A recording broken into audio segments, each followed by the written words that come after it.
If I'm opening the show, it's because Greg is in the freaking bathroom again.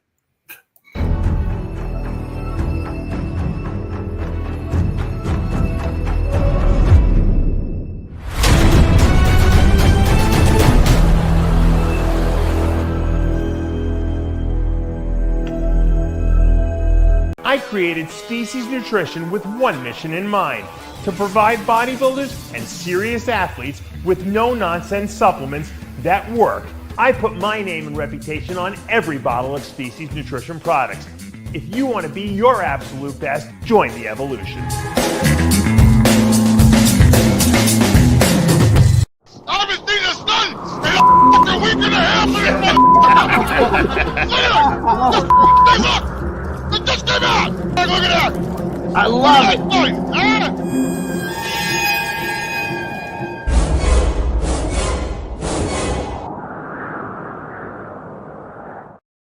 And we're back for another installment of After Hours with the Whack Pack. I'm here with the Whack Pack. Sorry we're a little late today, but I dropped the dumbbell on my phone yesterday, cracked the screen, and I didn't realize how beholden I am to my cell phone. It was a traumatizing day. It was like a person died or something like that. And, You'd just be glad you didn't drop it on your foot. You're a 90s bodybuilder, man. You need to leave your phone in the locker. You know what it is? I fully admit, I feel like we're in Alcoholics Anonymous right now. I am an addict to my cell phone, but you know what? I do business with my cell phone, so it's different. I have a really good excuse. Like some people are just addicted to their phone and they get nothing out of it other than pleasure. You know, yeah. I do business, so you don't want to miss calls, you don't want to miss texts and all that stuff. So and then you got certain clients too. If you don't message them back within like an hour, they freak out. They're like, "Where are you?" You know. Luckily, I have a second cell phone, but you know what? For some reason I haven't duplicated everything on the second cell phone that I'm on the first cell phone. So there are apps I didn't have access to. It was just a pain in the ass, and so I somehow, by the graces of God, you know, it's funny. My sister always tells me, and then I think she's right.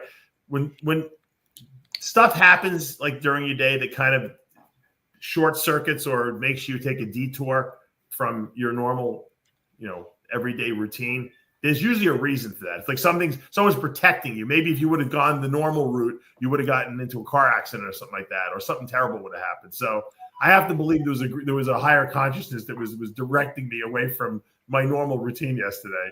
I did get the phone in the mail this morning. I don't know how they did it. They said it was going to be 3 to 5 days, and I'm leaving for the North American tomorrow. So I was like, I'm not going to have a phone the whole week. But it arrived this morning. So thank you. Leave a 5-star review. I did it. The woman on the phone pretty good at getting it to you the next day, though. That's really good. Yeah. I mean, they understand how important it is to people. Yeah. I mean, they get credit cards to you the next day, right? No, not in my phone. No, I thought they overnight the credit cards. You can get it overnighted. You pay more, but you can. My bank wouldn't do it. I had to wait 7 to 10 days for a freaking business credit card. You know what that did to me? They're losing money. They're stupid not to overnight it. But this bank I used it used to be BB&T. It was a great bank. BB&T. Valerie's best friend was the manager. We had the best banking experience there ever. Then they changed to Truist, which is a woke liberal company that does DEI shit. They fuck up everything. It's unbelievable how fucked up everything is because no one was hired on merit. It's all, you know, DEI shit. Oh, yeah. And you can see the difference night and day between how the two companies were run. No, but don't you worry about putting your money in these banks that like are kind of like, you know, there's a lot of online banks people put their money in now because they get higher interest rates. But those are the banks that worry me that like they're gonna go out of business or they're gonna go bankrupt. Like I'm with Chase, and you know, Chase isn't going anywhere, you know. That's the last bank that's going out of business. So I just worry in today's society with the way the economy is and everything like that these little banks might go out of business. The other thing is, if you want your money to go to the bank, it's like you can't even get a certain amount of money. I was trying to pull out some money one day. It was like I think like 10 to buy, like put them down on some of the car or something, and They want to give me the $10,000. They're like, well, you need to come back in a couple days. I'm like, yeah. Like you're robbing the bank or something like that, right, Armand? Sign all these papers. Your own money what do you need the money for? Like, it doesn't matter what I need the money for. It's my money. It's my money, right? Exactly. What's a bank? I don't have any money. Greg, where do you keep your money, in a piggy bank? I stick it in my girlfriend's G-string. You know what I'm saying? No, I don't know, bro. I don't have.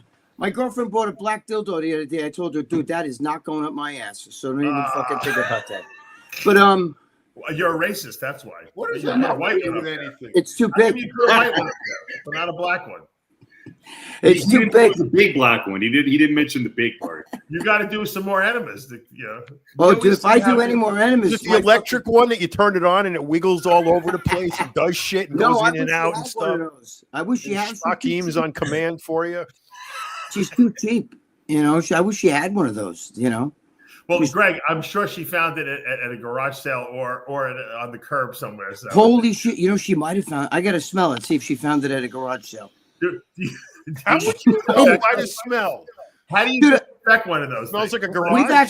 We've actually found shit when her and I go around houses and shit. We found like cock. Somebody had like a secret fucking little box, and they had all these cock rings in there and all kinds of shit. Did you chew on them? Yeah, well, my girlfriend was putting them on her tongue. Make sure put those. How do you sterilize a dildo? Do you put it in the dishwasher? I don't know.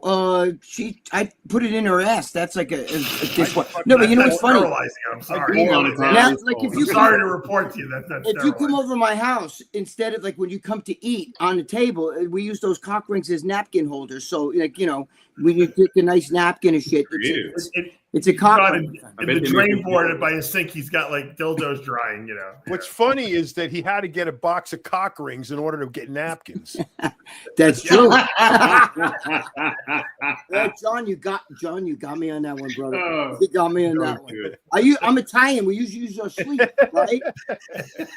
Or if you got to blow your nose, you just turn like this, go shit like that, and then whatever's on the floor. You know what? I'm glad you brought that up. I saw a guy in the bathroom, the men's room at the gym, doing the snot thing with his nose. Oh, I hate that. And I had to say something to him. I couldn't control myself. I said, listen, I don't know if you do this at your house. You can't do this at the gym. I said, I don't care if you got good aim or not. You're blowing freaking germs everywhere. I said, are you kidding me? And the guy looked. Powerlifters do it a lot. What did he say to you, Dave? Do it a lot. He didn't know what to say. I wouldn't either. Some other man that he didn't speak English that well. He was pretending. Dude, I had a friend that did that shit. Dave, you got balls to just walk up to a stranger and say, I couldn't take it. I couldn't believe he was doing it in the bathroom. Dave, my friend did that in the gym. Right? I mean, you're right, but my friend did that shit at the gym, and I was like, bro, that's disgusting. A minute later, I'm using a water fountain. This is like in the 80s, so it's a long time ago. I would never use a water fountain now because fucking people spitting at you. But anyway, I'm like this in the 80s. And then I walk out to the gym and I look, and when he blew the booger, it must have hit the fucking thing on that was the turn water fountains when you had a little, turn it like that and you drink. Yeah. But there's the 80s. And I look, I had that booger. I had a giant, it looked like a green cornflake, and it was stuck to my fucking hand. And I was like, oh my God, your booger is on my fucking hand now. And I was trying to flick it out at him like this. I mean, how hard is it to grab a paper towel and do it? In my elementary, they put them on the water. They put it on the spout on purpose. He's right. In elementary, like we never drank the water because you go like the water comes out, people would put their boogers right there. I never did. I did it. We did it, but some nasty. Let me tell you something. And Larry will agree with me, and so will Greg. The gym brings out the worst hygiene in people imaginable. And weirdos. You can take it doesn't bring it out, it just exposes it. It gives them an opportunity to express it. You could take the cleanest cut, suit wearing, bow tie executive, put him in the gym, and he's scratching his ass and wiping it on the equipment and pulling all kinds of shit that you would never expect them to do in the office. John, you know what they do at my gym? I've had guys like that do the sneaky farts where you're in the gym and the guy's over there benching and he lets go of a little fart, right? A little one. And then you walk by and his chick's over there and they're all looking at me and I'm like, holy fuck, bro. I have to tell him, bro, that was that guy. He fucking, he farted. You know what I'm saying? Because you get the sneaky, the sneaky farts. The other day, I had these 2 Mexican guys, and they fucking young kids, and the kid farted so bad, they got out of there. And I'm the only one standing there. And I'm like, holy shit. I even said, bro, you 2 fucking guys, one of you guys farted really bad. You know what the kid says to me? Oh, but we just got out of work. I said, what does that fucking got to do with anything? What does that have to do with it? They stopped and got some gas station tacos. And they got some gas and left it over by me. And then, I don't want people thinking that shit's me, though. You know what I'm saying? Like, what the fuck, bro? You farting and you run away? It's worse when a girl does it. Oh, I love when it goes. You would have loved this, Greg. The other night I'm at the gym. In one of the last, now I train during the day, but now it was last night at the gym.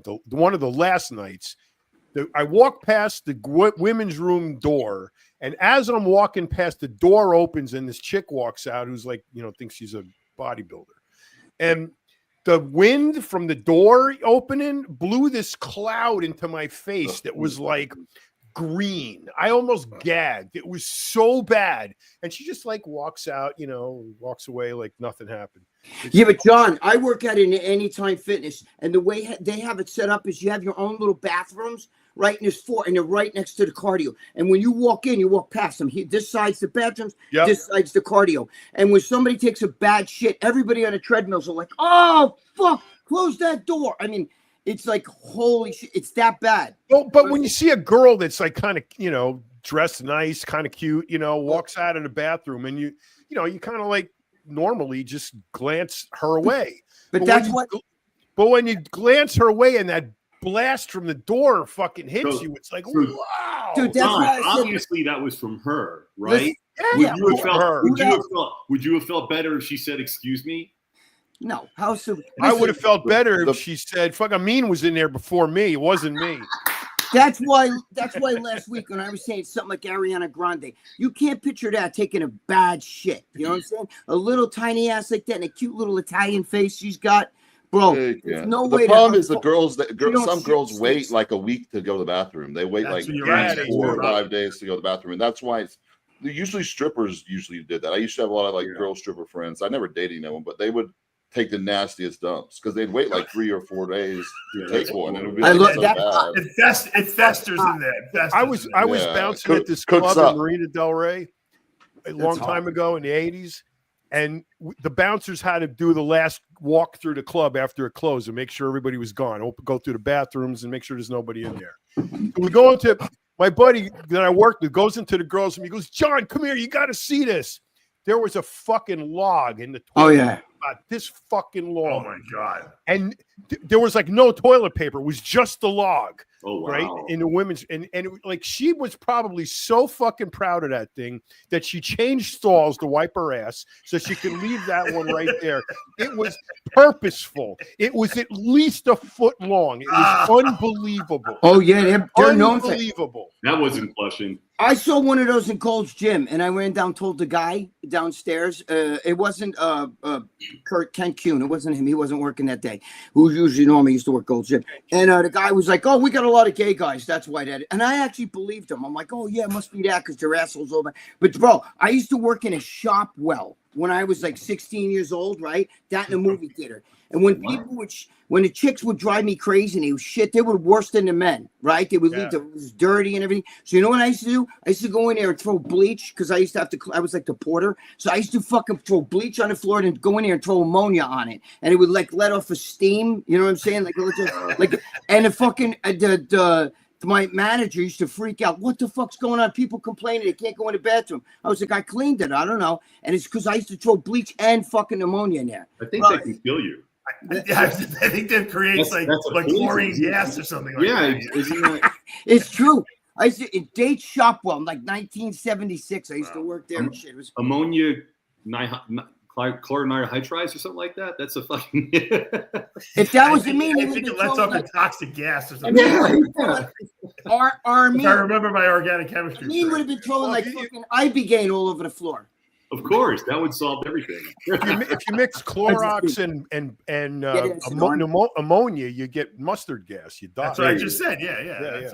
Were those state bombs popular when y'all were in school? They were when I was. Yeah, they look like a firecracker. Yeah. No, they're like steroid amps. They look like steroid amps. Yeah, and they like yellow. I actually bought them. Yeah. We bought them in Target, like for 4th of July. I was throwing stink bombs in the driveway with my kids. Dave, do you remember that bottle or bag of some stinchy shit that somebody sent us, and we opened it in the studio when we were doing the show? Oh, yeah. And it was like it closed my throat. It was fucking bad. I have never in my life and to this day ever have smelled anything that bad. What was it? I have no, Dave, what was that? It was some kind of like prank thing. I don't know what it was. It was like distilled sweat or some shit. It was listen, here horrible. It is. When Clorox, bleach, and ammonia are mixed together, they create a toxic gas called chloramine. Inhaling this gas can cause irritation to the respiratory, eyes, and skin, can be harmful or even fatal in high concentrations. It's important to never mix these two chemicals together, Greg. Dude, I do it. Did that make your hair fall out? It actually would create a fog. It was that bad too. And you're lucky you didn't wipe out the whole gym, dude. You'd have breathed that fog. Imagine it would be like Jonestown, John. That like Greg caused a mass suicide at the gym by mixing these. Dude, but he mixed them together in order to clean the dildo, which is really a fucking bad story. No, you got to die for that shit. We clean it like this. You lick it clean. But wait, 150 bodybuilders dropped dead at Greg Valentino's gym in the bathroom after he mixed. No, this was Date Shop all 1970. Dude, you know, created a fucking Dave, I got fired from that job. You know what I did? In the fucking back room, they have like a hole with, you know, like it's like for water goes down there. It's like a big tank and shit right under the floor. So I took the top off, right? And of course they blame steroids for it, John. Of course. I wasn't on steroids. I didn't even know what steroids were. But you know what I do? I used to take the Nutrimints off the fucking shelf and drink them fuckers because they were the only protein, you know. But anyway, I took the fucking like the fluorescent bulbs and I would throw them down there and they would explode like this. We all did that. Everyone did that. Huh? Everyone did that one time in their life. Fluorescent bulbs implode. They don't explode. Well, whatever they did, they imploded in there. We used to do sword fights. What was the Victor Richards tasty bacon fart story again? I don't remember that one. No, that wasn't Victor. It was the Barbarian Brothers. I was really hungry back when I was out there because, you know, I didn't have a lot of all to eat. So I would go to the gym. I can't do fasted, bro. It kills me. But I went to the gym without food. And he would pick their nose with their pinky and they'd pull a fart. He was talking like Cameo Newer. Remember Cameo Newer? She was gorgeous. Yes. She was fucking beautiful. Corey Everson's sister. Yeah. Right, Corey Everson's sister. And he was talking to her. Back then she had a thong on, and I was like this. I was like that fucking guy from a Revenge of the Nerds. Oh, yeah, pie. You know what I'm saying? And he's standing there and he's talking to her, and he goes like this, and she's just standing there talking like, yeah, you know, not even making a thing, and the fart smelled like bacon, and I was really hungry, and I was like kind of like, do you have any eggs with that? Can I get some eggs with that bacon? You know what I mean? It was bad, but it was like it was the best fart I ever smelled. Came out of the Barbarian Brothers' ass. It was like I was like, oh my god. It's you know, like you know, it's like going in McDonald's in the morning when they're making a fucking, you know, when they're making a breakfast in the morning. I was like this, holy shit, you know. I'll never eat a Mag with again. What was the Menser, the Ray Menser pubic hair story? Oh, that was Ray Menser when I fucking stand on the bench. And I asked him to spot me, and he had little shorts on. And I'm standing, his little pubic hair took like a feather, and it just dropped real slow. And I was like this, like this, not because I was benching heavy, because I was trying to blow it away. And it landed right in my like face. You know what I'm saying? There was Ray Menser. He was fucking crazy. He was talking about mood swings. 1 minute you talk to him, he talk to your ear if he was your friend. The next minute you see him, you start talking to him, he walk right away. Walk away. Yeah. Speaking of Menser, you know what I've been getting a lot of reels on my feed of Mike Menser talking and doing like workouts and you know, talking about, you know, this fucking AI stuff is insane because why do you pick a guy who's been dead for almost 20 years? I mean, like, because you must have Googled something and it came up. But wait, listen to me. Rick Valente told me the best fucking story with Ray Menser because Rick Valente came to my gym with Tanya Knight, right? And Rick. Hold on, wait, before you tell the story, look what I want to show you what I got right here on my desk. Uh-oh. Rick's book. What is that? Rick's book. It's Rick Valenti's book. I'm actually going to get him on. I got to interview him after the next week. I like him. He's a good guy, bro. He was a really good guy. Maybe we should get him on this show. He was the first guy I bought steroids from. Listen, I got to tell you a story. He's fucking telling me, bro, you're not going to believe the most fucked up shit just happening when I left Gold's Gym. He goes, he talks to Ray Manser, everything's fine. One day he comes, he goes over, he sees Ray Manser staring at him, really funny, with a bunch of guys. He walks over to say hello, and they all walk away, right? So Ray's, he goes to talk to Ray. Ray walks away again, right? Now it happens a few times. This happens a bunch of days, like in a row. Then he comes over later on. Ray Manser's at the water fountain, and he fucking walks away. Rick comes over to talk to him, and he walks away, right? And he's looking at him all dirty in the gym, like, you motherfucker, right? So finally, Rick gets pissed off, and Ray goes to the water fountain again, and Rick comes over and says to him, dude, what the fuck is your problem? What did I do to you? All of a sudden now, and he brings up some girl's name. Like, let's make I can't remember. You'd have to ask him the story. Let's say Mary. So he goes, yo, Mary so-and-so? And Rick goes, no. And he goes, yes, you do. He goes, that was my girlfriend, and you picked her up at a bar, and you fucked around with her. And he goes, dude, I have no idea what you're talking about. Now, this is like 1989. Rick was in my gym. You know what I mean? This is a long time ago. And he goes, yeah, back in 1978 or whatever it was, 1979. And Ray's like, bro, you expect me to remember some fucking girl before? Wait a minute. Before this, Rick went up to Ray's friends, the guys, these powerlifter guys, he kept saying, what's his problem? And they go, you know what you did, like that kind of. So finally, when he went up to Ray and Ray said this girl's name, and Rick had no idea what he was talking about. He goes, bro, it's like fucking 12 years ago. You're pissed off at me because I took some girl home 12 years ago in a bar. He goes, are you fucking out of your mind? He goes, I didn't know she was waiting. I don't even remember this girl. I have no idea. And then Ray was like, oh, okay, all right. I thought you did it purposely. And then he just shook his hand and became friend, walked away. But Rick was like, this was at your gym? Yes. What were they both doing at your gym? Tanya Knight was there with Rick. I had her doing a guest posing and shit. They were there for a couple of days. It was so, Rick's a great guy. He was really. What was Ray meant to do? No, Ray wasn't there. I used to know Ray from when I trained in Gold's Gym. Ray was there every day. Mike was there. Mike was at my gym. When did this encounter happen? This. No, Rick Valente is telling Greg this. Rick told me the story. He was like trying to explain to me, like, dude, it was like 12 years ago, and he was pissed at me. And all of a sudden, he was a little mental. I think. It's like all of a sudden, but he was talking to him all that time. And then all of a sudden, like one day, I think Larry lived with Ray Manson, didn't he? Didn't you? No, I lived with Mike, but I met Ray, and I've told this story. He's a straight up nutcase. Oh, dude, I can tell you. Both of them were nutcases. I told you before. The first time before I met Mike, I met Ray, my steroid dealer guy. Introduced me to him.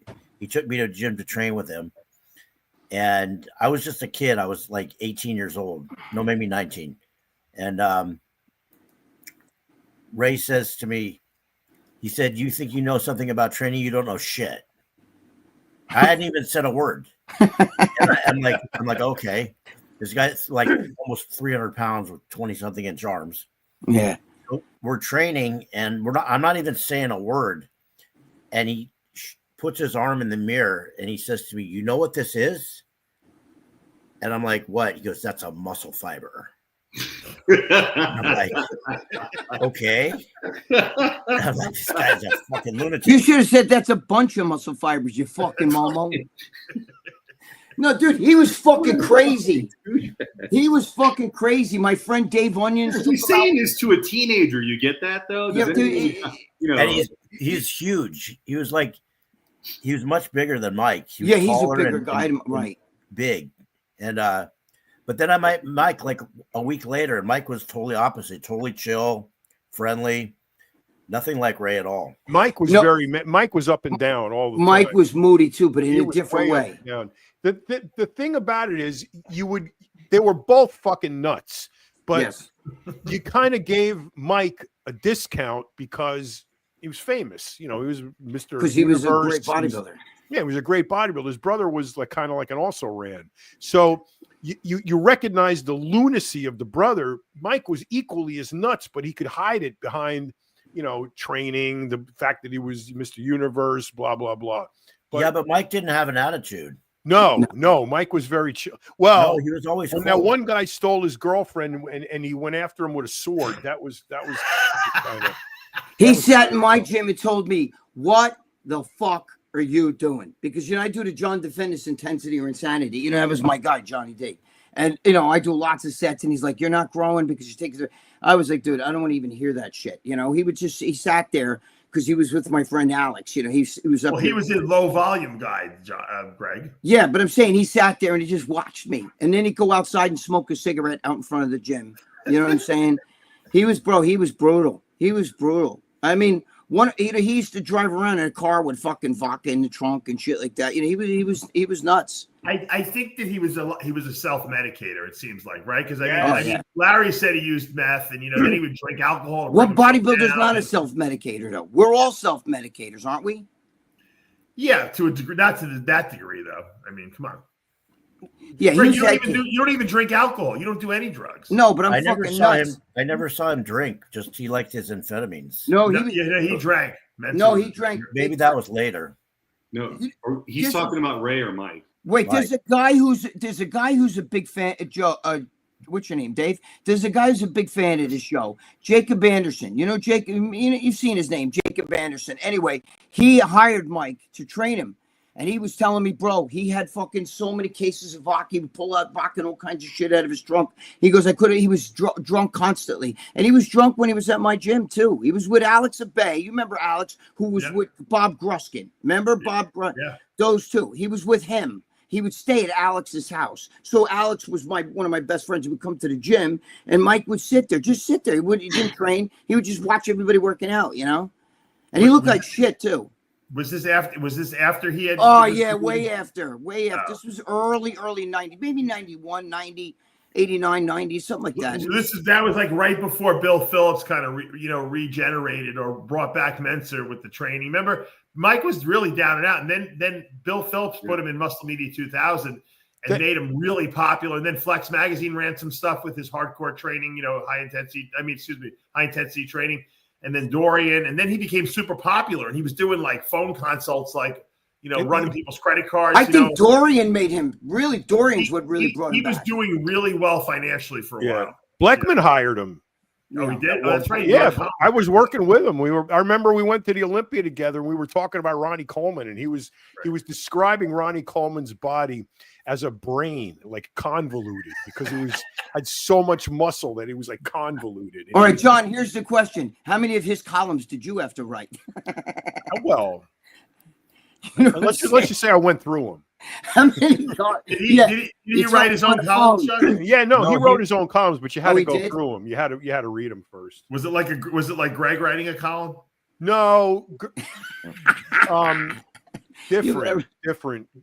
Menser would go off on a tangent, and you have to reel him back in. Yeah, Greg was just ranting. It was Greg spelled all his words wrong. Yeah, I loved that magazine, Muscle Media 2000. I thought it was great. Yeah, Muscle Media 2000 was amazing. It was a great magazine.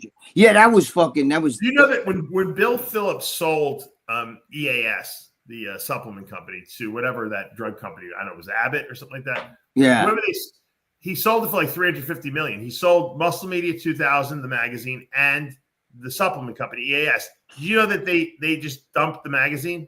Yep. He tried to explain to them, listen, I market the products through the magazine. You got to keep the magazine. They're like, we're not a magazine company. We don't care. All right, let me ask you the $1 million question. What happened was that's how Bleckman cashed in on that, because once they threw that magazine in the garbage, they needed a replacement. Yeah. So Bleckman got the idea. We'll make muscular development hardcore. And he didn't do that. And all these other people. Yeah. No, you're wrong. He didn't do that first. He did it much later, Steve. At first, he started to fucking D-cup girls, went more like tits and ass. Remember? No, wait, back. That was because he decided to go all natural. Right. So that then when the magazine was in the toilet, he brought in the tits to get the readers back. But he went all natural in the fucking late 90s.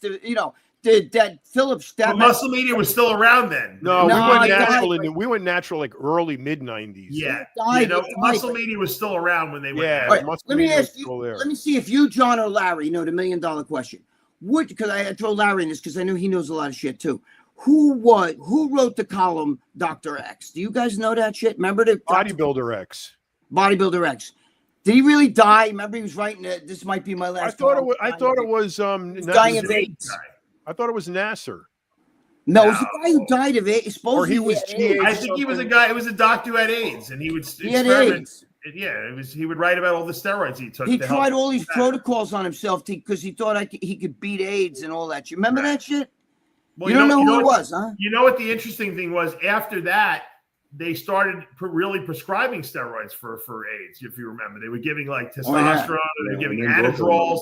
They came back with they brought Anavar back, and then they started giving GH to these guys. So Dave, a lot of these AIDS patients had prescriptions for Anadrol, Anavar, and GH. And when you would go to like 2 Anadrol a day, a whole bottle of GH a day, like a lot. Wait, listen to me. When you would go to the clubs in New York City, the fucking most jacked guys were the gays. Like, would you go to like Exit and clubs like that when Sound Factory was Miami, same. Bro, they were fucking, nobody had shirts on, and they were fucking super jacked, and it's because they were all gay, and they were all on fucking. And they were on Anavar and Gross. So they could eat whatever they want. And, and a lot of them were on Medicaid, so the government was paying the bill for that. You know. Yep.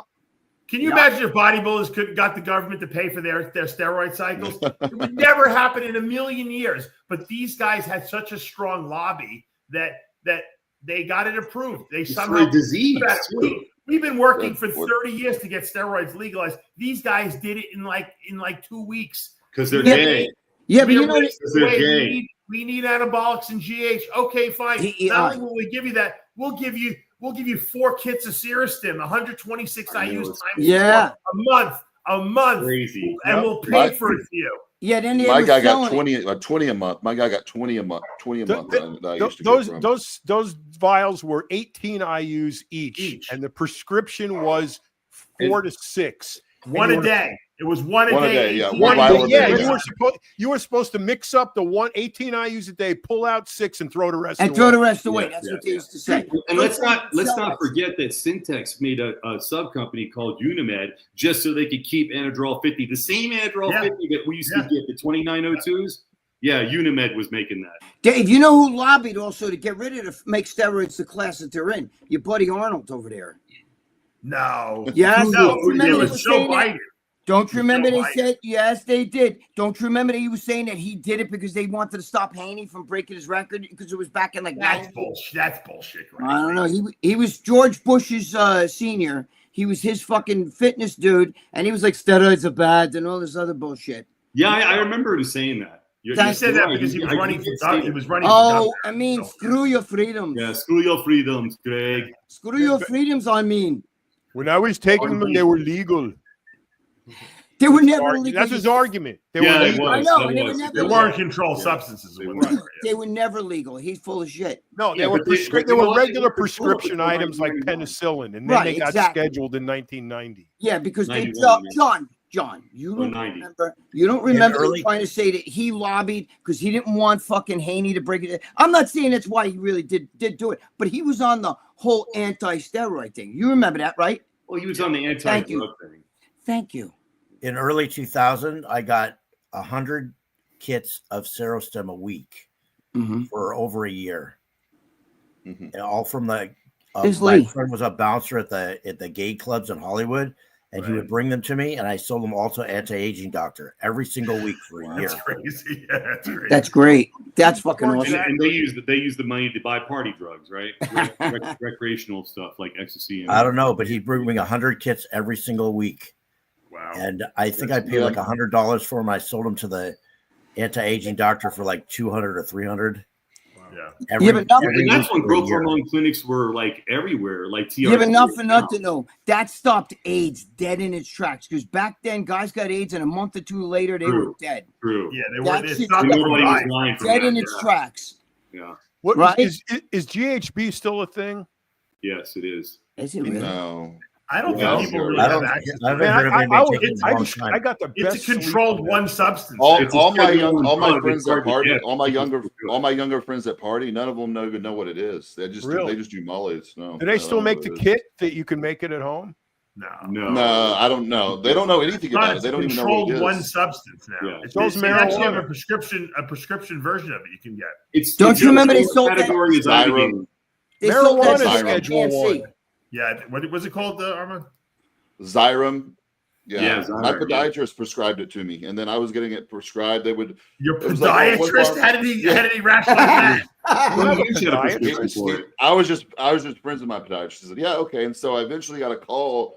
This was like 2 years after. They would ship. It was like every 3 months they sent, I think, like 4 or 5 bottles of Xyrem, come to your front door in a box. And then those bottles you could sell for like $500 a piece because they were prescription. I had this. It was GHB. Yep. Yeah. The real deal. And they had it came with an alarm. They're supposed to set like after 4 hours. You put on your pillow and then you take another syringe dose, like squirt in your mouth. Mm-hmm. And then they called me, like the company, the Xyrem that made it, because it was like out of like somewhere in the Midwest, and they said, we want to know why is the podiatrist prescribing you this? But it was like 2 years afterwards, and I said, I don't know. I think but they stopped prescribing me after that. Obviously, no, my friend is on that shit. They still prescribe it. Believe it or not. Yeah, narcolepsy.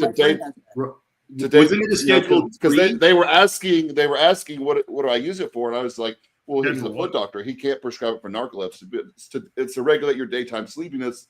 You sleep well at night, so you're awake in the day, and But yeah. My friend takes that. He has narcolepsy. He has to wake up in the middle of the night and shoot that shit with like an empty syringe in his mouth. Yeah. It looks like I gotta go, guys. I got an important doctor's appointment, but I'll hit y'all later. Good luck. All right, I mean, have a good have a good one. I didn't do that purposely. If my brain is shot. Armin. Sorry, Armin. Greg's due for a 2:00 enema too, so we have to. I should use that Xyrem. Armand's going to see his podiatrist right now. You should put the Xyrem up your butt. See how it affects I would do it, but I don't like anything that makes you sleep. This is what you should hold on. This is what you should do. Up my ass. I have a good idea. Take some ephedra and grind that up with some Xyrem and put it in some ammonia and bleach solution. And just vapor, make it go into the air, and you can just breathe in. Make an enema out of it. Just for everybody out there, this is strictly for jokes. Last enema. No, Dave's right. Do not attempt this at home. Do not attempt this at home. It can be like Jack Kevorkian with that. Dude, crush up some fucking what do you call it, ephedrins and shit. Put that in, crush that up. Dave's right. Then you just go and you breathe, right? You breathe the fucking air, and now you got. You're done. And you're done real quick. That gas. But can you get GHB anymore? You don't want that shit. They stopped making it, but the sleep I get on that is like nothing else. They used to sleep on that shit. That's why they give it to the people with. But John, it was like 2-3 hours, the best sleep ever, and then you're wide awake. No. It put me out. I have such a hard time falling asleep. Me too. I'm a terrible insomniac. Me too. A Kappa G would put me out, and I would not wake up until I had to pee like 4 o'clock in the morning. But dude, why don't you call Armand's podiatrist and maybe he can get your prescription? I used to get a kit where you mix the lye and the GBL. I had it too. That's a long time ago. Isn't there a household cleaner that's got that shit, John? Your household cleaner that they used to use, and they used to clean engines. GBL. It's a degreaser for engines. Did you ever? But it was like a caustic lye, right? You remember Sharon? You have to neutralize. You have to neutralize it with sodium right? Sodium. Dave, do you remember Sharon Arilt, Sharon Marvel? Do you remember her? Yes, I remember her. Her she rest in peace. At the time back, she's dead. She died. Yeah. Oh fuck! I didn't know that. She was a good girl. 15 years ago, she died. I love that girl. She was a good girl. She was very good friends with Bob Bonham. Did she date Steve Stone for a while? Yes, I think they were fooling around. I don't know if they were dating. I think it was on the down low. But here's the thing. She one time she would use that shit, and her boyfriend would tell me she would wake up and barf everywhere and start like speaking in like fucking American shit. Like if you take too much of that shit, it fucks you up. You barf. Well, you also got to go to bed. They say if you mix it with like orange juice or something, it creates some sort of fucking. The sugar, the sugar kicks it in. I think. Is that what it is? I would love to find that shit again. He was telling me she would like projectile vomit, and she wouldn't remember the next day. Well, you know what? Yeah, the problem with GHB was that if you do it a little bit, it feels good. If you go and keep pushing the envelope and you go over the limit, you feel terrible. You usually just fall asleep. Unfortunately. Yeah, I knew a girl. If you're standing up and you fall asleep, you fall down and hit your head. Dave, I knew a girl who used to do it so much. That when she was out, her boyfriend would bring her to the gym. And Steve, you're watching. I see you, motherfucker. You're in the goddamn thing. They would drag her out of the car. She was a female bodybuilder. They would drag her out of the car in the parking lot. She'd be laying it. You could have took a fucking chainsaw and fucking cut her arm off. She wouldn't even know. Totally out cold. Yeah. GHB. Totally. That's how bad it was. In the G hole. Yeah. Right. You do, bro. Why would you want to do something? I had a friend named the week it was made. Go ahead. Sorry, Larry. I have a friend named Dave Steinberg. I knew him from high school. He was a short little bodybuilder dude. And he went to federal prison, and then for money laundering. Counterfeit money. But anyways, he got out, and I was trying to help him get on his feet, and I was training with him and stuff. And he was straight up fucking lunatic, but he was like hooked on that GHB. Mm-hmm. And one day he calls, and he's telling me, he's like, I'm in this hotel, and the police are in the bushes, and they're coming to get me and all this shit, right? And anyways, this goes on for like 3 days. And me and my other friend, who was a friend of his, Tim Miller, are talking, and we're like, I think Dave lost his fucking mind. After like 3 days, I'm telling Dave, I'm like, dude, the police are not in the bushes. They would have come and got you by now. They're not going to wait in the bushes for 3 days outside the hotel. So anyways, long story short, this guy was just complete lunatic. We go out to a club, and he'd just start fights immediately with just for anything. And so I knew on drugs.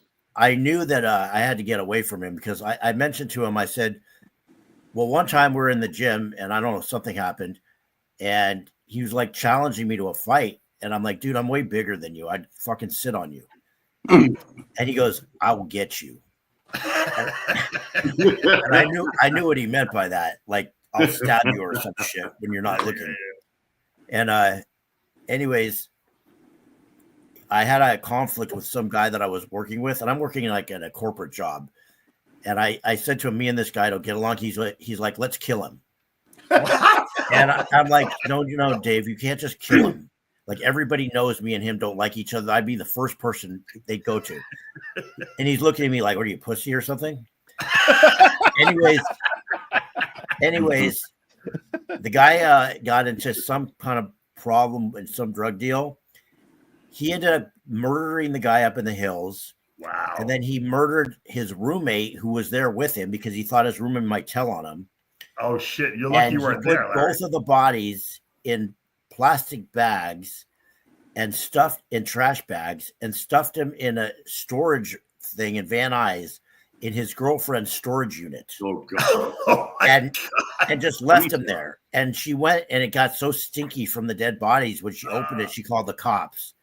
Anyways, He's doing like, he got double homicide. He's doing like triple life or some shit like that.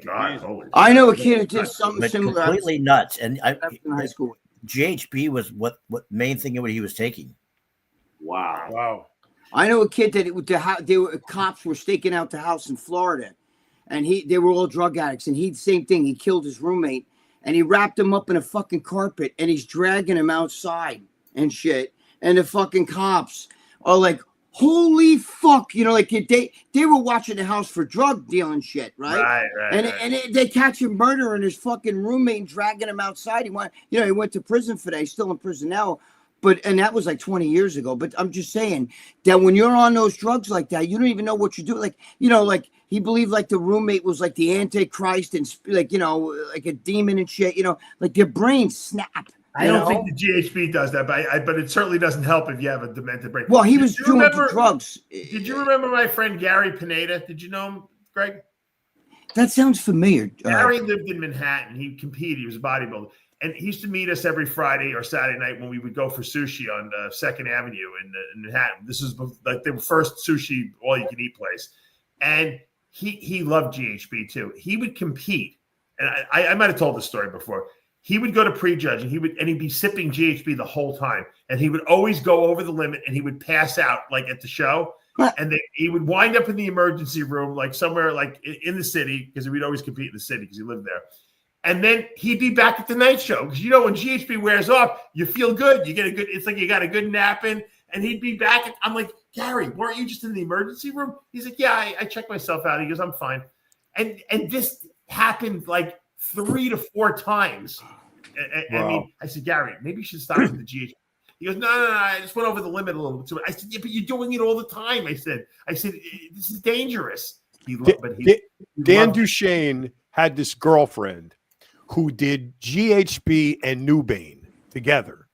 Okay. One day she leaves the house. She's in the car. She leaves the house. She just took a Kappa G and she left. About half an hour later, 45 minutes later, we start hearing all these police cars go by. So I walked outside around the corner on Hampton Avenue, and there's her. I'm not going to say her name. And you know, in Gold's, they got the parking lot, and then they got that little cement wall that borders it. Yes. She's parked up again, like she crashed into the wall, but not crashed. Like the car just came to a rest against the wall. She's inside in the driver's seat, in the G hole, gacked out of her mind with the needle in her fucking arm. With the Nubain in it, passed out cold in the car. Who found her? GHB will do that to you. Cops found her. We started hearing all these cop cars go by. I don't know who actually called the cops. She's so lucky, dude. The needle was in her fucking arm. I've never seen anything. Did she push the plunger all the way in? Yeah, no, the plunger was pushed in. But John, my father, toward the end of his life, he wasn't driving anymore, but his car was still in the. This is before we sold his car, and he would take Ambien, and Ambien is very. For those of you who don't know, Ambien is very similar to GHB the way it works, and that's why people do weird shit on it. And my father must have taken his Ambien. He decided he was going to go for a ride, and he got in the car. He started driving, and somehow he did the same thing. He was like on Belmore Avenue, and he kind of just like came to a stop, like at the net. Like he didn't really crash into a car, but he was like right next to a car, and the cops just came over, and he was still sleeping, like essentially. And they're like, "You okay? You okay?" And he's like, "Where do you live?" And he's like, somehow he rattled off his address. And they felt so bad for him. They brought him back home. They called me up. They're like, your father's fine, but I think awesome. You should take his keys away from him, And thank God he didn't kill anyone. But yeah, it's the same thing. Those Ambien, GHB, it's like you don't even remember. You have like no recall of what happened. And when the curtains close in, there's no stopping it. You can't prevent it. You can't fight it. You can't nothing. When that starts closing in, you're done. Dude, I had a girl place to fall. I guess she was a stripper. She had no shirt on. She was totally topless walking in. She was in Sound Factory, totally topless. She took her top off and fell right in my arms. And I had to carry her to a chair and put her down because she was in she was either in a K-hole but she just, I didn't know her. She just walked right over and fucking fell right into my arms. I think you caught her. Nice tits and shit, you know what I'm saying? I was like, blah, blah, blah, blah, blah. Anyway. But, Well, I think the reason they made the GHB illegal was I think guys were putting it in women's drinks. It was a dating.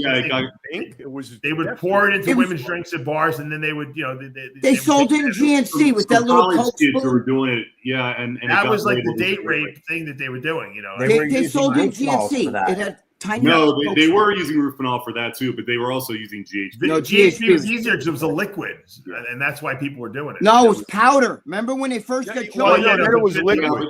The one that people were using mostly. It's such a small amount too. And alcoholic powder was one little the cap on the water bottle was all you needed. That was it. Yeah. And when it mixed with alcohol, it's even stronger. No, never do alcohol. So a small amount in an alcoholic drink would do the job. The only thing you could really mix GHB with and have a good outcome is ecstasy. If anything else, ketamine, alcohol, marijuana, all of it would just not work. They used to sell it in GNC, and it came with a little Coke spoon. It was Jimmy the Bull sold it in his Nutri whatever shop he used to have. Yeah, Jimmy the Bull had it. That was his main. That's what Greg is talking about. The one with the powder with the little scoop, a little powder spoon in it. GNC. It wasn't a powder. This was when it was a liquid. It was like Renutriment or something like that. Blue red, yellow, or blue? Nitro and new Renutri. Blue.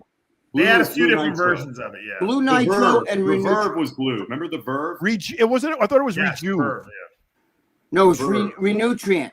Renutrient. We used to sell it. We used to sell it at our gym. It came from Bob O'Leary. It was legal. It was legal. Yeah. It was totally legal for a while, and then was. all of it became Store. classified as Schedule 1 under the same act of analogs and all the other stuff. You know what? You know how naive I was. The funny, because I was so into bodybuilding, I would use it at night to go to sleep, like you said, John. I didn't know people were taking it and getting high and going out to clubs and shit like that. I had no idea, but all I knew is that I had a friend who made it, and he would send me bottles of it, and guys would come over and buy tons of bottles of the stuff, and I'm like, what are you guys doing with all this? He's like, oh, we sell it to these kids. They go out to clubs with the stuff. I'm like, said, why would you do this? It's a sleep product. I was so naive. I didn't even know. So when taken with ecstasy, which is like a somewhat of an amphetamine in itself, it's gonna kind of stop you from G'ing out, and it makes the effect of the rolling is what they call it. Yeah. It makes that effect. Why would anybody want to take something that makes you chugad like that? I would never fucking. I think GHB and ecstasy is one of the best highs you could ever have. I've heard that, John. Especially if you're with a girl. None of that shit. You've heard that? I've heard that. So I've heard. All right, let me GHB and ecstasy and a willing partner all night in the nice hotel room. That's probably one of the best nights. I've also heard cool washcloths and the feeling of Vicks Vapor Rub, but this is just from what I've heard. And I also heard that if you smoke like those clove cigarettes, that it kicks up the roll too. So we've been told. Right, so I've been told. I hear my mother-in-law barking. Dave, do you remember the weekend GHB became illegal? It was during the Arnold Classic. I believe it was 95. I think I saw you there. And I was hanging out with Cutler in the VIP of that club, and they literally had 2 ambulances in front for all the people that were G'ing out. I definitely wouldn't doubt that back then. Dude, Come on, Greg, you go to Sound Factory, Twilo, Exit, any of those bad fucking ambulances lined up in the alley. The worst club ever in New York for that shit was the Tunnel, because they said that they would open on Friday, close on Sunday. And when they would turn on the lights, there'd be at least 3 or 4 kids dead, like they're sitting on a fucking. They weren't really dead though; they were just out. No, they were dead. They were. I know a lot of guys that work there. They had more dead bodies. A lot of cops used to say they had more dead bodies of kids overdosing in that club than any club ever in New York City. Because it opened for 3 days. It didn't. What would they do? Pay off the cops so that no one found out? No, I mean, what are you going to do? You can't stop kids from fucking doing. I mean, it was because it was open from Friday to Sunday. It never closed. Wouldn't go home. So was some of those other went home. They just stayed and partied the whole fucking weekend. And Sound Factory didn't make it. like that. John, the level of dehydration is out of control. And then the ecstasy, I've been told, heats your temperature up. So on top of that, you're overheating. You're not hydrated enough. You're going through days of dancing. It's a bad combination. I've been told the same thing. Yeah, I probably went to the Sound Factory maybe 3 times over my life, maybe 3-4 times. And every time I would get home, I would, and I've told this story before. I would get a Gatorade. I would get like 2 scoops of whey protein. I would have like a mountain of vitamins that I would pour into my hand, and I would do all this. Everyone else is going home and passing out. I had this whole hydration shake with protein, and I would drink this, and I'd wake up the next morning, I'd be fine. Yeah, but that was sensory deprivation. You trained the next day. It was because people felt terrible the next day because of the dehydration. Yeah, but Yeah, but Dave, you had to walk out of there. You had to have sunglasses on because you come out during the day and it was like, oh my God. It was like a fucking vampire coming out of a coffin and shit. You were like, and then the fucking sensory deprivation. Yes. You can't hear. When you walk in there, guts, you say like this, like an exit, a block or 2 away, you'd feel that shit. Your guts would tickle. Like you would almost like scratch your guts because they were like shaking and shit. Yeah. Sensory deprivation. I remember. I think it was a Halloween party. I got up at like 4, like because everyone said you got to get up at 4:30 in the morning. So we got up at 4:30. Yeah. We get to the Sound Factory about maybe 6 o'clock in the morning. Yeah. And it's like dead. There's no one there. I'm like, oh, this is gonna suck. They're like, no. It's too early. I'm like, too early. It's 6 in the morning. I said, and sure enough, about 8:30 in the morning, all of a sudden I see Robbie Lopez roll in. He's like, oh, what's up? I'm like, 8:30 in the morning. I'm ready to go home at this point. I used to be with Robbie and fucking Bob Bonham and King Kamala, your buddy. Greg, you don't do drugs. Do you? Titus was at a few of those. How did you stay awake I mean, all these other people are on. You know what they would do is they would go home and sleep first, and then they would wake up and then. No, Greg specifically. Yeah, but I didn't. I was going. Greg was like a fed. You wake up at like 6 o'clock in the morning and then go to the club. Plus, I'm a night owl anyway. But no, but I never partying all night. I don't do drugs. I would never do that shit. You'd be around. What I would do is I would just go there at like 4 a.m, and then I would, or 3 a.m, 2 a.m, and then I would leave by 6:30. Ask your boy Kamali. I couldn't stay all day. It was crazy. Kamali would be buying me like these like fucking nasty fucking stale fucking Pepsis, Diet Cokes and shit. Yeah. Oh yeah, they would charge like $20 for a Diet Coke. Yeah, they give me a Diet Coke. It was just disgusting. Yeah. And you couldn't even taste the syrup in it. It tasted like fucking like tonic water or something. You know what I mean? They would sell Red Bulls for like $30 a piece. We had a good time. Kamali used to be there a lot. $20. Yeah, dude, they used to sell Red Bull. They would make fucking protein. They made more money off of water there than they did off of anything else, right? $20 a bottle. You said that Kamali used to be there a lot. How much, John? Yeah, come on, $20.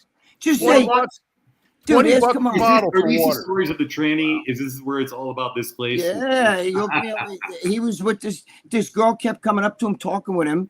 And I was like, bro, that girl's hot. Hook me up. And he goes, that's a tranny. I said, I don't give a shit. Fucking hook me up. Well, yeah, you know what I mean? I was like kicking it to her, and she's like, okay, fuck you. You know what I mean? Because she wanted, I think she liked him. She didn't like me. But, I tried. You know what I mean? It's funny, John. Greg actually wanted to date the trannies, but no one wanted to date him. She was hot. The guys that didn't want the trannies. Dude, she was one of the hottest girls in the fucking club. Well, she was like you know what Hefner would say? What? Did you do your best? Did you try your best? That's what he would say. Dude, she was hot. She looked like Kamali's not into that though. No, but she knew her. He knew her. You know who could spot a tranny anywhere? I just want to make sure the people that Victor know Martinez. know better. Victor Martinez knew all the trannies. Like he'd be like, "Yo, Dave, that's a dude." I would be with Victor all the time. Listen, they're all in love with him.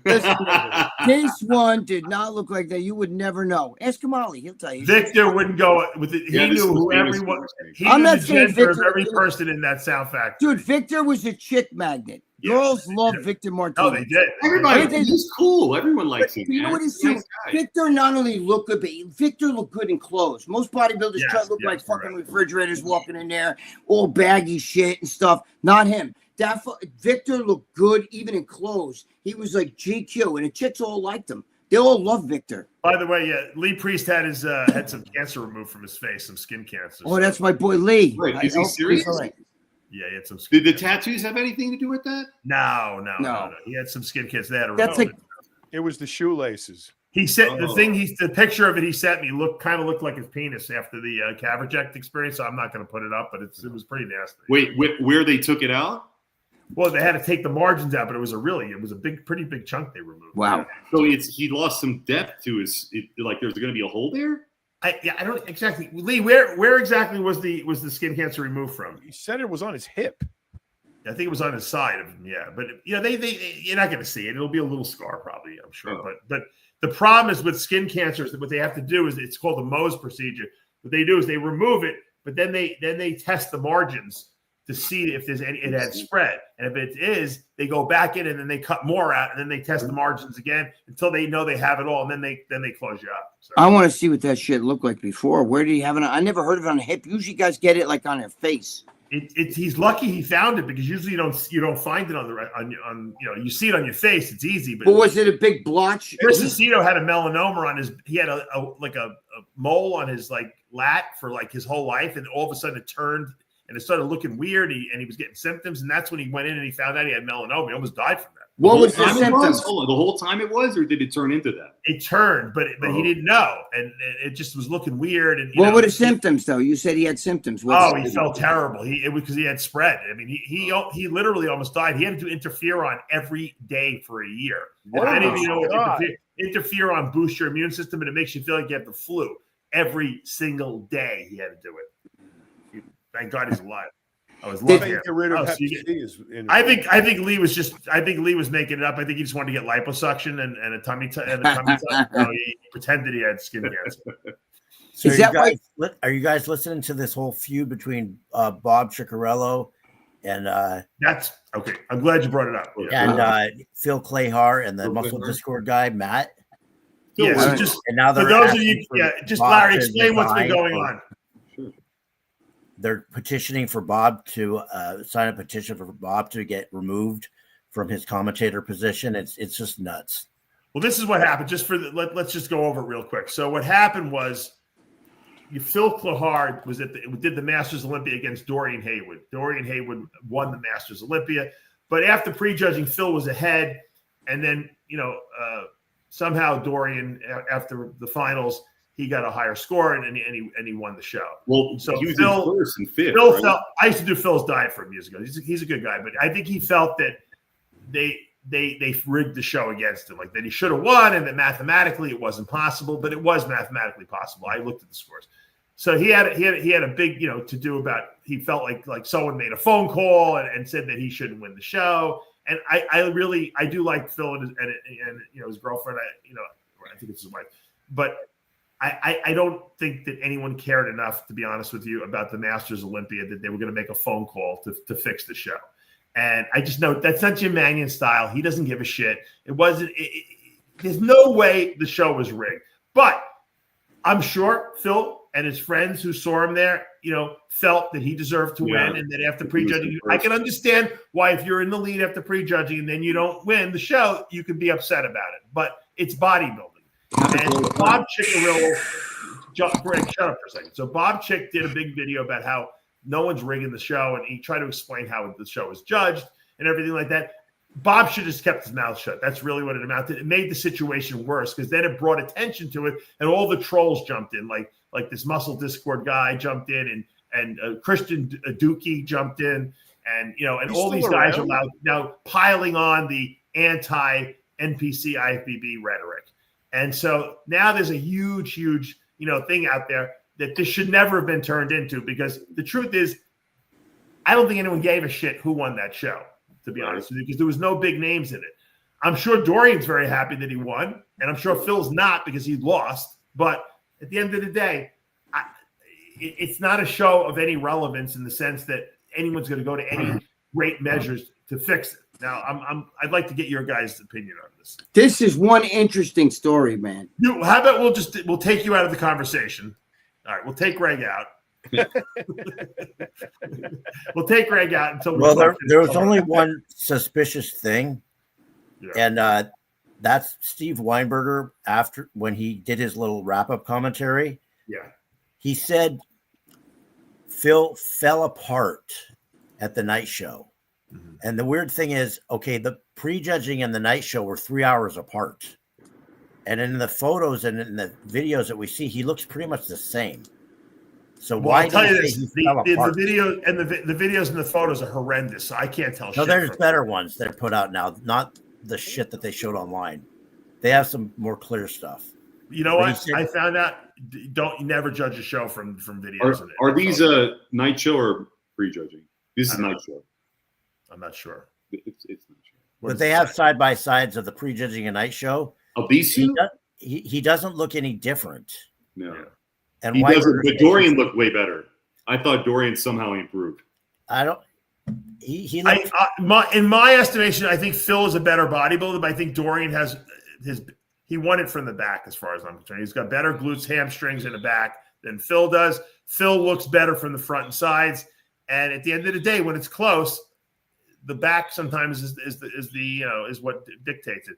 To be honest with you, I think the caliber of the show was terrible. And I blame the promoter. We talked about this before. The promoter should have gotten some big names to do this show. But I don't think by any means that that anyone's going to make a call on a Masters Olympia of guys over 50 years old, to fix a show. There's just no reason to, It's ridiculous. He's upset because he lost 10 grand, but that just goes to show you that if somebody's complaining about 10 grand, obviously bodybuilding isn't a sport you do if you want to be money.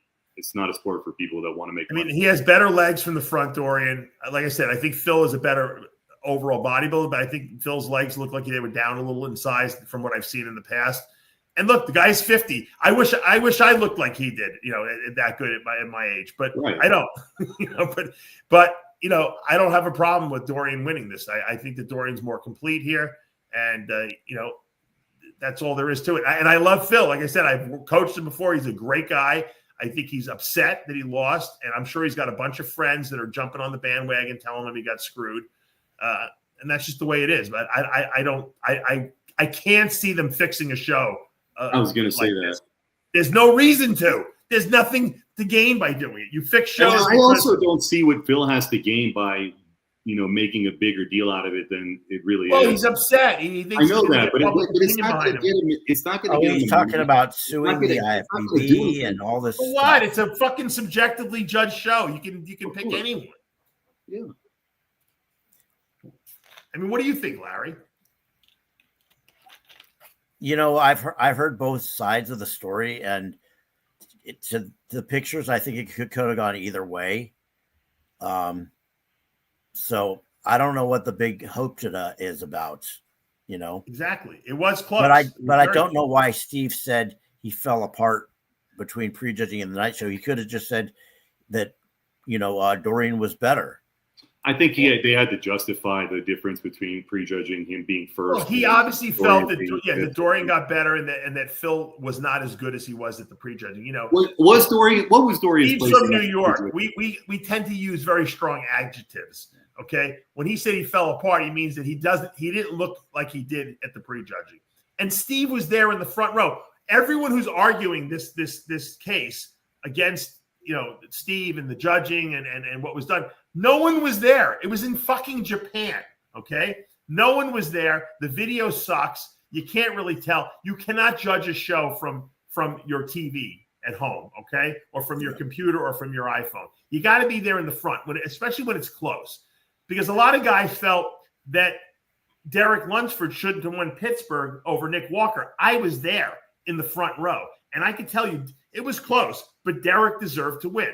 And that's all there is to it. And I would never have been able to tell that if I was just watching the video and seeing pictures because Nick's bigger. So you have to sometimes be there when you get shows that are this close. And the bottom line is the guy who comes in second is never happy. When have you ever seen a happy second place guy? Never. Not when there's a lot of money at stake, that's for sure. Not that the 25 grand at first place was really a lot of money. They should have given 100 grand.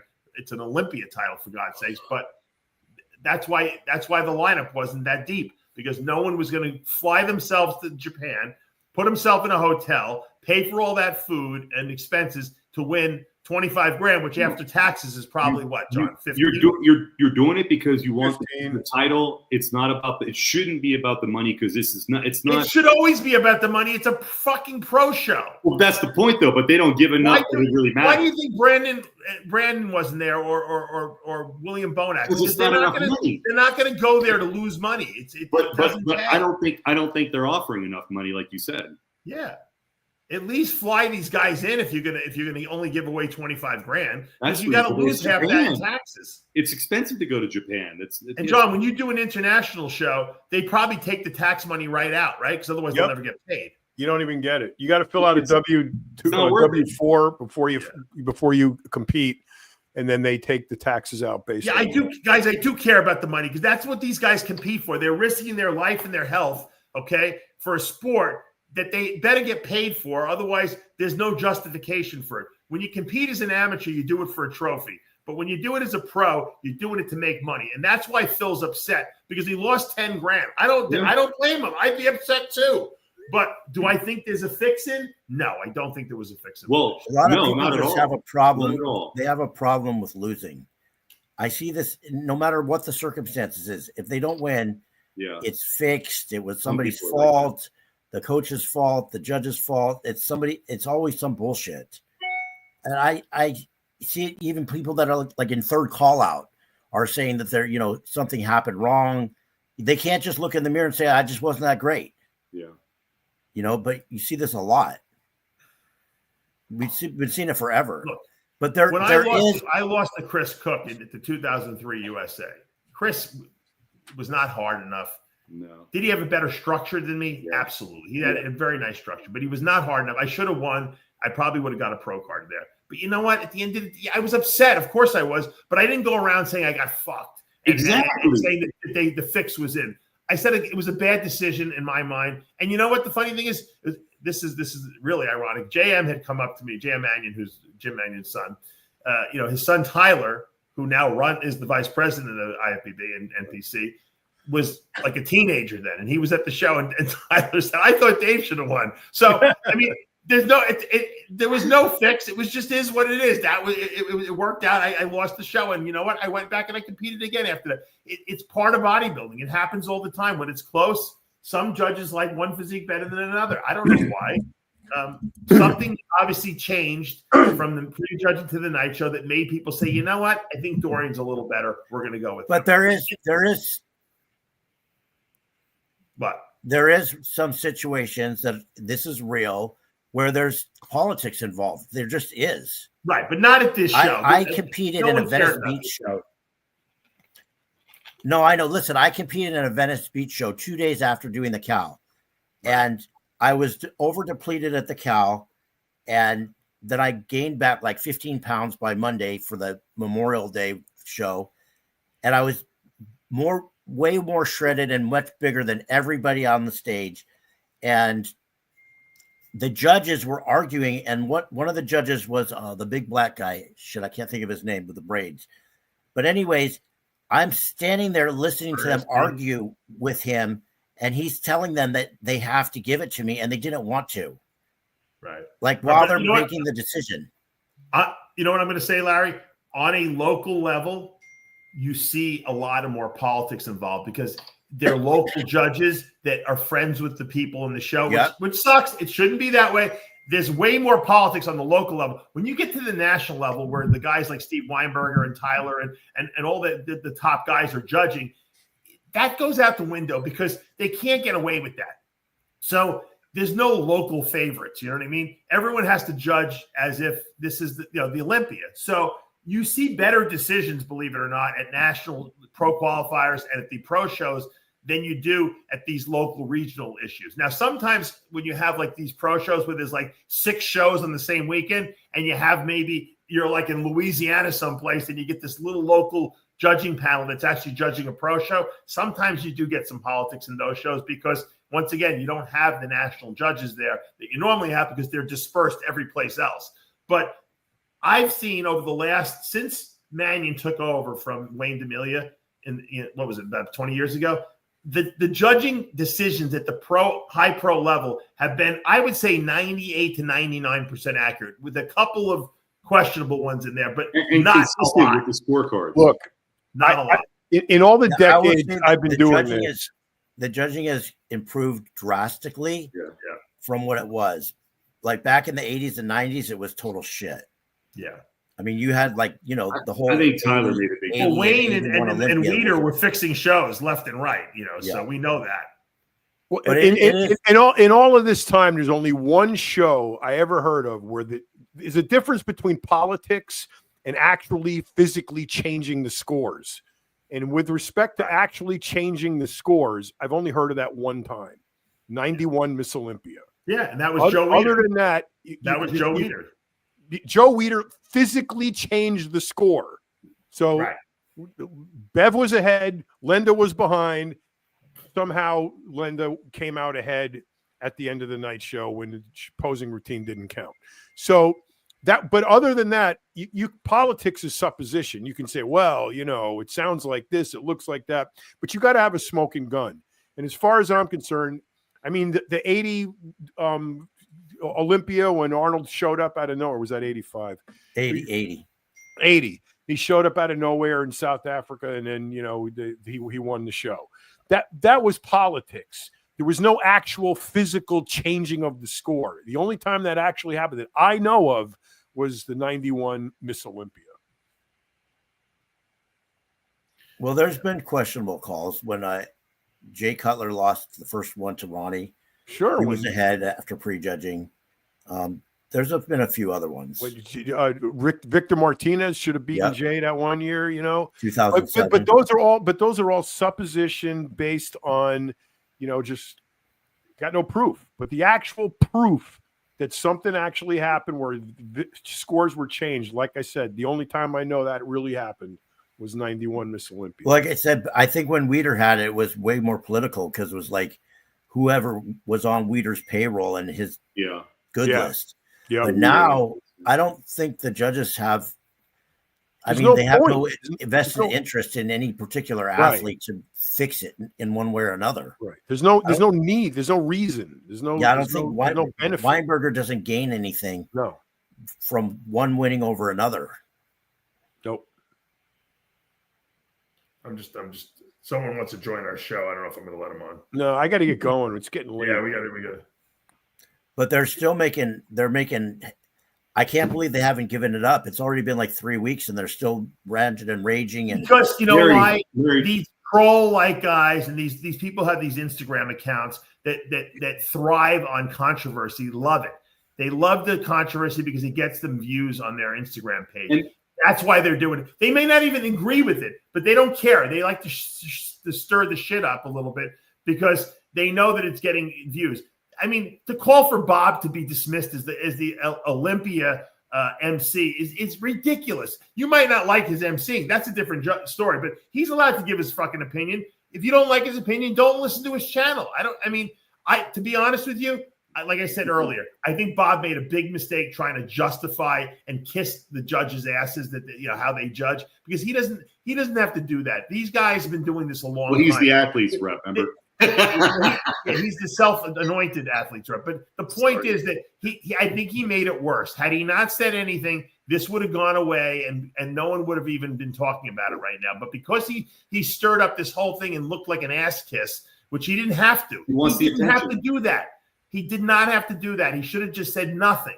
And no one would have said anything because it was a close decision, and the judges decided after prejudging and at the finals that they liked Dorian better. It was close. They changed their mind at the night show, and that's the way it goes. It's 2 shows that are judged 2 separate things. Prejudging, night show, 2 scores, and that's the way it happened. And it just so happens that Dorian got higher scores at the night show than Phil got at the prejudging, and so mathematically it worked out that Dorian won.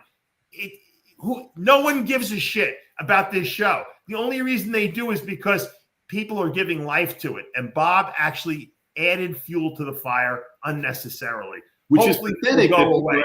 It's actually not even an interesting topic, to be honest with you. That's what I'm saying. It's a lame story. It doesn't make any sense. Dave, it seems like because bodybuilding isn't one of those things that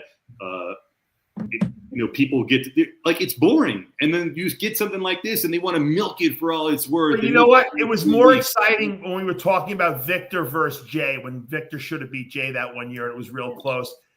That's an interesting topic to debate because it was so close, and it was the Mr. Olympia title, and these guys looked amazing. They were at their absolute best. Jay was a little off. That was an interesting, debate because it was so close. And what did the judges decide with Jay? Because it was Mr. Olympia, and we went back and forth with that. This is just not that interesting. Let's move on. We have the Olympia coming up in 7 weeks. We have a Italy show next week. We're going to have North America this week, and I'm going to be out there in Pittsburgh. That's way more interesting. Let's put this to rest. Exactly. Guys, I want to thank you for joining us live today. Greg, sorry I kicked you off the show, but I know you weren't interested in this topic. We'll be back again next week for another installment of After Hours with the Whack Pack. We'll see you next time. Bye, guys. Yes.